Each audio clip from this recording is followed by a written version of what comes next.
Hi friends, இன்றைக்கி நம்மளோட சேனலில் என்ன வீடியோ பார்க்க போகிறோன்னா சூப்பரான கருவாட்டு குழம்பு எப்படி வைக்கலாம்னு பார்க்க போகிறோம். நான் கருவாடு, கத்திரிக்காய், முருங்கைக்காய் போட்டு செஞ்சுருக்கேன். ஒரு சிலர் என்ன செய்வாங்கன்னா உருளைக்கிழங்கு சேர்த்து செய்வாங்க. நான் அப்படி செய்யலை. சூப்பராக இருக்கும். நீங்கள் எப்படி வைக்கலாங்கிறத வாங்க வீடியோக்குள்ளே போய் பார்க்கலாம். வாங்க வீடியோக்குள்ளே போகலாம். ஓகே ஃப்ரெண்ட்ஸ், நம்ம இப்போ அடுப்பில் சட்டியை வச்சாச்சு. வச்சு அடுப்பு ஆனில் இருக்குது. இப்போ நம்ம ஃபஸ்ட்டு எடுத்த உடனே சட்டி நல்லா சூடாகையும் அதுக்கப்புறமா நம்ம நல்லெண்ணெயை சேர்த்துக்கலாம். நான் ஆல்ரெடி சொன்னது தான், நல்லெண்ணெய் சேர்த்தா இன்னும் டேஸ்ட் நல்லாயிருக்கும். நீங்கள் வேறு எண்ணெய் சேர்த்துக்கலாம். ஃபஸ்ட்டு நல்லெண்ணெய் ஊற்றிக்கலாம்.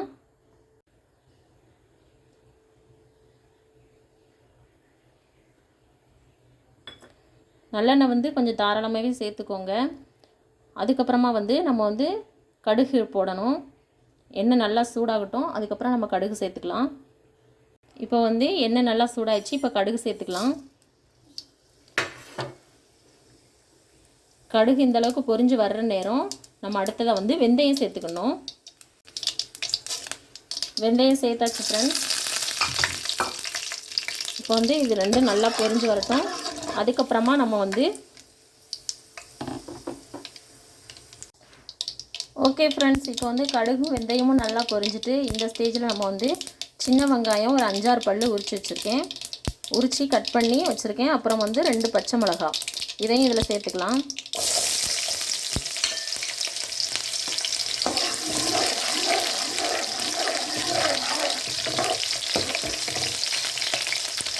வெங்காயம் நல்லா வதங்கி வரட்டும். அதுக்கப்புறமா தக்காளி சேர்த்துக்கலாம். ஓகே ஃப்ரெண்ட்ஸ், அடுத்து நான் மீடியம் சைஸ் தக்காளி 1 கட் பண்ணி வச்சுருக்கேன். அதை இதனோட சேர்த்துக்கலாம். சேர்த்து தக்காளி நல்லா வதங்குற அளவுக்கு கிளறி விடுங்க.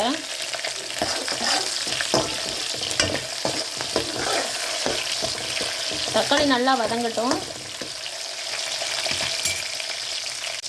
இந்த ஸ்டேஜில் ஃப்ரெண்ட்ஸ் நீங்கள் கருவேப்பிலை இருந்தால் கருவேப்பிலையும் கொத்தமல்லியும் கொஞ்சமாக சேர்த்துக்கோங்க.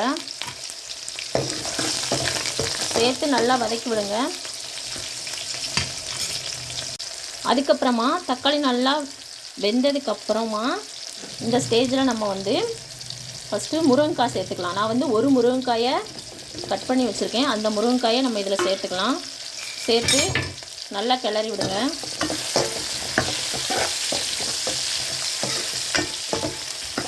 ஒரு 2 மினிட்ஸ் நல்லா கிளறி விட்டுட்டு அப்படியே கிளறி விட்டுட்டே இருங்க. 2 நிமிஷத்துக்கு அப்படியே கிளறி விடுங்க. ஓகே ஃப்ரெண்ட்ஸ், முருங்கைக்காய் வதங்கினதுக்கப்புறமா நம்ம அடுத்ததாக நான் 3 கத்திரிக்காயை இந்த மாதிரி நீளமாக கட் பண்ணி வச்சுருக்கேன். ஏன்னா குழம்புக்கு கொஞ்சம் பெருசாக தான் கட் பண்ணணும் ஃப்ரெண்ட்ஸ். சின்னதாக கட் பண்ணால் அது குழஞ்சிரும். அதனால் நம்ம இந்த மாதிரி அளவுக்கு கட் பண்ணி போட்டுக்கலாம். கருவாட்டு குழம்புக்கு எப்போவுமே முருங்கைக்காய், கத்திரிக்காய் சேர்த்தா டேஸ்ட்டு சூப்பராக இருக்கும் ஃப்ரெண்ட்ஸ். அதனால் சேர்த்து நீங்கள் ட்ரை பண்ணி பாருங்கள். இப்போ இந்த கத்திரிக்காய் முருங்கைக்காயும் நல்லா வதங்கட்டும். ஓகே ஃப்ரெண்ட்ஸ், இப்போ கத்திரிக்காயும் முருங்கைக்காயும் ஓரளவுக்கு நல்லா வெந்துருச்சு. இந்த ஸ்டேஜில் தான் நம்ம கருவாடு சேர்க்க போகிறோம். கருவாடு இந்த மாதிரி கருவாடு நான் 4 எடுத்து வச்சுருக்கேன் ஃப்ரெண்ட்ஸ். துண்டு கருவாடாக எடுத்து வச்சுருக்கேன். உங்களுக்கு என்ன கருவாடு வேணுமோ அதை நீங்கள் தாராளமாக எடுத்துக்கோங்க. எடுத்து இந்த மாதிரி நீங்கள் என்ன கருவாடு சேர்த்தீங்களோ அதை இதை காயோடு சேர்த்து நல்லா கிளறி விடுங்க. ஆனால் இந்த துண்டு கருவாடு ஃப்ரெண்ட்ஸ் குழம்பு வைக்கையும் லாஸ்ட்டில் இந்த குழம்புக்குள்ளே இந்த கருவாடு நல்லா கரைஞ்சிரும். அப்போ டேஸ்ட்டு நல்லா கொடுக்கும். அதனால் நான் இந்த கருவாடு எடுத்திருக்கேன். மற்ற கருவாடுமே நல்லாயிருக்கும். இந்த அளவுக்கு நல்லா கிண்டி விட்டு கொஞ்சம் நேரம் வைங்க. ஓகே ஃப்ரெண்ட்ஸ், இப்போ இந்த அளவுக்கு வதங்கிடுச்சு. அதுக்கப்புறமா நம்ம இப்போ மசாலா பொருட்களை சேர்க்க போகிறோம். நம்ம எடுத்து வச்சுருக்கிற நான் குழம்பு மிளகாய் தூள் 2.5 ஸ்பூன் எடுத்து வச்சுருக்கேன். தனி மிளகாய் தூள் 1.5 ஸ்பூனு. அதுக்கப்புறம் மஞ்சள் தூள் ஒரு 1/4 டீஸ்பூன் இல்லை 1/2 டீஸ்பூன் அவ்வளோதான் இருக்கும் எடுத்து வச்சுருக்கேன். இதை அப்படியே இதோட சேர்த்துலாம். சேர்த்து நல்லா கிளறி விடுங்க. இந்த மசாலா இந்த கருவாடு, முருங்கைக்காய், கத்திரிக்காய் எல்லானோட நல்லா சேர்ந்து வர்ற அளவுக்கு கொஞ்சம் நேரம் ஒரு எண்ணெய் பிரிஞ்ச அளவுக்கு ஒரு 2 நிமிஷம் போல் அப்படியே விட்டுடலாம். இதுக்கிடையில் நம்ம என்ன பண்ண போகிறோன்னா நம்ம வந்து ஏற்கனவே புளி எடுத்து வச்சுருந்தோம் இல்லையா, அதாவது ஒரு நெல்லிக்காய் சைஸ் அளவுக்கு அதிகமாக தான் நான் எடுத்து வச்சுருந்தேன். அதை வந்து இப்போ கரைச்சி இதனோட சேர்த்துக்கலாம். ஓகே ஃப்ரெண்ட்ஸ், நம்மளுக்கு இப்போ வந்து 2 மினிட்ஸ் ஆயிடுச்சு. நீங்கள் இந்த இடத்துல வந்து மசாலா சேர்க்கும் போது வந்து அடுப்பை நல்லா சிம்மில் வச்சுட்டு அப்புறமா சேருங்க. சப்போஸ் உங்களுக்கு அடி பிடிக்கிற மாதிரி இருந்துச்சுன்னா லைட்டாக தண்ணி தெளித்து விட்டு கொஞ்சம் நேரம் 2 நிமிஷம் வச்சுட்டு அதுக்கப்புறமா நம்ம வந்து புளி கரைச்சி எடுத்து வச்சுருக்கோம் இல்லையா, இதை வந்து இதனோட சேர்த்துக்கலாம்.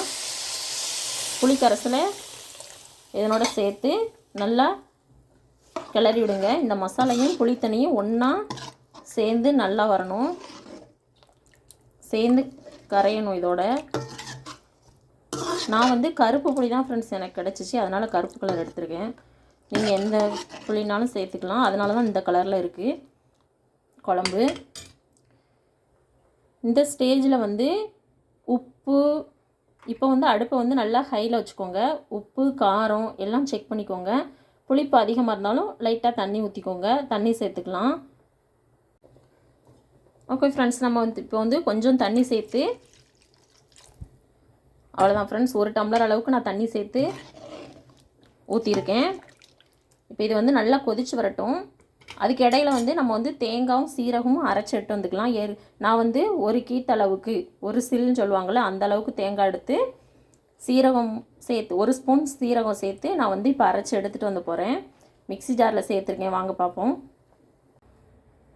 நான் வந்து இந்த அளவுக்கு தேங்காவை மிக்ஸி ஜாரில் சேர்த்து 1 டீஸ்பூன் அளவுக்கு சீரகம் சேர்த்து நான் இப்போ அரைச்சி எடுத்து வந்து இந்த குழம்போட நம்ம சேர்க்க போகிறோம் ஃப்ரெண்ட்ஸ். நான் இப்போ அரைச்சி எடுத்துகிட்டு வந்துடுறேன். ஓகே ஃப்ரெண்ட்ஸ், நம்ம வந்து தேங்காயும் சீரகமும் அரைச்சி எடுத்து வந்தாச்சு. இந்த அளவுக்கு நல்லா நைஸாக அரைச்சிக்கோங்க. இப்போ இதை வந்து குழம்போட சேர்த்துக்கலாம். பாருங்கள் ஃப்ரெண்ட்ஸ், குழம்பு நல்லா கொதிச்சு வருது. இந்த ஸ்டேஜில் வந்து நம்ம அரைச்சி வச்சுருக்கிற தேங்காவை இதனோட சேர்த்து மிக்ஸி ஜாரில் கொஞ்சம் தண்ணி ஊற்றி சேர்த்து அலசி இதில் ஊற்றிக்கலாம். இதில் வந்து நம்ம தண்ணி சேர்த்து எடுத்து வந்தால இதை இப்போ ஊற்றிக்கலாம். சேர்த்து இப்போ நல்லா கிளறி விடுங்க ஃப்ரெண்ட்ஸ்.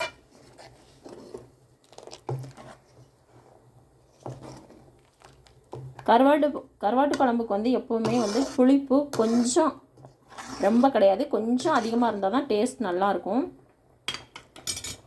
குழம்பு நல்லா கொதிக்கட்டும். ஓகே ஃப்ரெண்ட்ஸ், நம்ம தேங்காய் சேர்த்து இப்போ வந்து நல்லா கொதிச்சு வருது. நம்ம வந்து எதுக்கு என்ன உப்பு சேர்க்கலை அப்படின்னா, கருவாடில் வந்து ஏற்கனவே உப்பு இருக்கும். நான் சேர்த்துருக்கிற கருவாடில் வந்து ஏற்கனவே ஆல்ரெடி நிறைய உப்பு இருக்கும், அதனால் நான் உப்பு சேர்க்கலை. இப்போ வந்து கொஞ்சோண்டு நம்ம சேர்த்துக்கலாம். ஏன்னா குழம்புக்குள்ளே அந்த கருவாடை போட போட நம்மளுக்கு வந்து உப்பு கொஞ்சம் அதிகமாக தான் இருக்கும். அதனால் இப்போ வந்து கொஞ்சமாக நம்ம உப்பு சேர்த்துக்கலாம். இல்லை கருவாடில் உப்பு இல்லை அப்படிங்கிறவங்க நிறையா உப்பு நீங்கள் தேவையான அளவு நீங்கள் உப்பு சேர்த்துக்கோங்க. நான் வந்து இப்போ வந்து கொஞ்சோண்டு மட்டும் சேர்த்து நான் வந்து நல்லா கிளறி எடுத்துக்க போகிறேன். பாருங்கள் ஃப்ரெண்ட்ஸ், குழம்பு நல்லா இப்போ கொதித்து ஓரளவுக்கு நல்லா எண்ணெய் பிரிஞ்சிற அளவுக்கு வந்துருச்சு. இந்த ஓரத்துலலாம் நீங்கள் வந்து நல்லா எண்ணெய் பிரிஞ்சு வரையும் இந்த அடுப்பை ஆஃப் பண்ணிடலாம். அதுக்கப்புறம் நம்மளுக்கு குழம்பு வந்து நல்லா ரெடி ஆயிடுச்சு.